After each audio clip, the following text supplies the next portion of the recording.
ವೀಕ್ಷಕರೇ, ಅಸಪಾ ಟೈಮ್ಸ್ಗೆ ಸ್ವಾಗತ.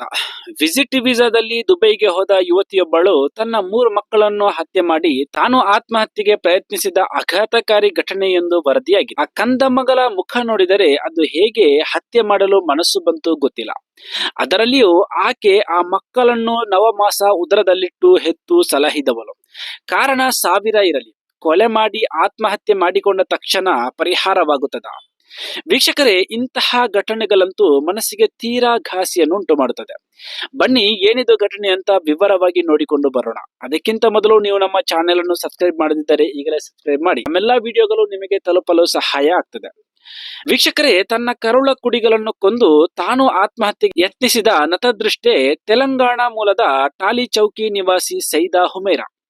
ತುತ್ತುಣಿಸಿದ ಕೈಗಳಿಂದಲೇ ಸಾವನ್ನಪ್ಪಿದ 3 ಕಂದಮ್ಮಗಳನ್ನು 6 ವರ್ಷದ ಮೊಹಮ್ಮದ್ ಸಾದಿಕ್ ಅಹ್ಮದ್, 6 ವರ್ಷದ ಮೊಹಮ್ಮದ್ ಆದಿಲ್ ಅಹ್ಮದ್ ಮತ್ತು 3 ವರ್ಷದ ಮೊಹಮ್ಮದ್ ಯೂಸುಫ್ ಅಹ್ಮದ್ ಎಂದು ಗುರುತಿಸಲಾಗಿದೆ. ಮಕ್ಕಳನ್ನು ಕೊಂದ ನಂತರ ತಾನು ಆತ್ಮಹತ್ಯೆಗೆ ಯತ್ನಿಸಿದ್ದಾದರೂ ಜೀವನ್ಮರಣ ಹೋರಾಟದಲ್ಲಿದ್ದ ಆಕೆಯನ್ನು ಅಕ್ಕಪಕ್ಕದಲ್ಲಿದ್ದವರು ಆಸ್ಪತ್ರೆಗೆ ಸೇರಿಸಿದ್ದಾರೆ ಎಂಬ ಮಾಹಿತಿ ಕೂಡ ಬರುತ್ತಿದೆ. ಅದರಲ್ಲಿ 6 ವರ್ಷದ 2 ಮಕ್ಕಳು ಅವಲಿ ಜವಲಿ ಎಂಬುದನ್ನು ನಾವು ವಯಸ್ಸಿನ ಮೂಲಕ ಅಂದಾಜಿಸಬಹುದಾಗಿದೆ. ತೆಲಂಗಾಣ ಮೂಲದ ಮೊಹಮ್ಮದ್ ಶಾನವಾಸ್ ಅವರ ಪತ್ನಿಯಾಗಿರುವ ಈಕೆ ವಿಸಿಟ್ ವೀಸಾದಲ್ಲಿ ದುಬೈಗೆ ಬಂದು ತನ್ನ ಪತಿಯ ಜೊತೆ ಅಲ್ಕೋಬಾರಿನಲ್ಲಿ ವಾಸವಾಗಿದ್ದಳು. ಈ ಕೊಲೆಗೆ ಕೌಟುಂಬಿಕ ಸಮಸ್ಯೆ ಕಾರಣವಾಗಿದೆ ಎಂದು ಮೇಲ್ನೋಟಕ್ಕೆ ತಿಳಿದು ಬಂದಿದೆಯಾದರೂ ಕೂಡ ಇನ್ನಷ್ಟು ಕಾರಣಗಳು ತನಿಖೆಯ ನಂತರ ಹೊರಬರಬೇಕಾಗಿದೆ. ಸದ್ಯಕ್ಕೆ ಸೈದಾ ಆಸ್ಪತ್ರೆಯ ತೀವ್ರ ನಿಗಾ ಘಟಕದಲ್ಲಿ ಚಿಕಿತ್ಸೆ ಪಡೆಯುತ್ತಿದ್ದಾಳೆ. ಸೌದಿ ರೆಡ್ ಕ್ರೆಸೆಂಟ್ ಸಹಕಾರದಲ್ಲಿ ಮಕ್ಕಳ ಮೃತದೇಹವನ್ನು ಮೋರ್ಚರಿಗೆ ಸಾಗಿಸಲಾಗಿದೆ ಅನ್ನುವ ಮಾಹಿತಿ ಕೂಡ ಲಭ್ಯವಾಗುತ್ತಿದೆ. ವೀಕ್ಷಕರೇ, ಅದೇನೇ ಕೌಟುಂಬಿಕ ಕಲಹಗಳು ಇರಲಿ, ಪರಿಹಾರ ಆಗದಷ್ಟು ಜಟಿಲವಾಗಿರುವುದಿಲ್ಲ. ಒಂದು ವೇಳೆ ಅಷ್ಟೊಂದು ಜಟಿಲವಾಗಿದ್ದರೂ ಕೂಡ ಆಯ್ಕೆ ಮಾಡಲು ಬೇರೆ ಎಷ್ಟೊಂದು ದಾರಿಗಳು ಇರುವಾಗ ಸ್ವಂತ ಮಕ್ಕಳನ್ನು ಕೊಂದು ತಾನು ಆತ್ಮಹತ್ಯೆಗೆ ಪ್ರಯತ್ನಿಸುವುದು ಎಷ್ಟು ಮಾತ್ರ ಸರಿ? ಈಗ ಆಕೆ ಬದುಕುಳಿದಿದ್ದಾಳೆ, 3 ಮಕ್ಕಳು ಮರಣ ಹೊಂದಿದ್ದಾರೆ. ಸಮಸ್ಯೆಗೆ ಪರಿಹಾರ ಸಿಕ್ಕಿತಾ?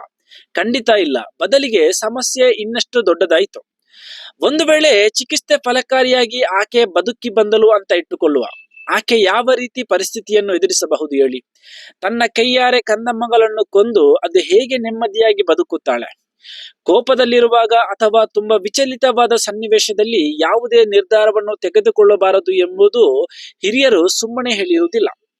ವೀಕ್ಷಕರೇ, ಯಾರಾದರೂ ಸರಿ, ಎಂತಹ ಸನ್ನಿವೇಶವಾದರೂ ಸರಿ, ಆತ್ಮಹತ್ಯೆಯಂತಹ ಕೆಟ್ಟ ಕೆಲಸಕ್ಕೆ ಯಾರು ಕೂಡ ಕೈ ಹಾಕಬಾರದು. ಜೀವ ನಾವು ಕೇಳಿ ಪಡೆದುಕೊಂಡದ್ದು ಅಲ್ಲ, ಮರಣ ಕೂಡ ಅಷ್ಟೇ ಸಮಯ ಬಂದಾಗ ಸಂಭವಿಸಬೇಕಿದೆ. ಕಷ್ಟ ನಷ್ಟಗಳು ಇಲ್ಲದವರು ಈ ಭೂಮಿ ಮೇಲೆ ಯಾರಿದ್ದಾರೆ ಹೇಳಿ?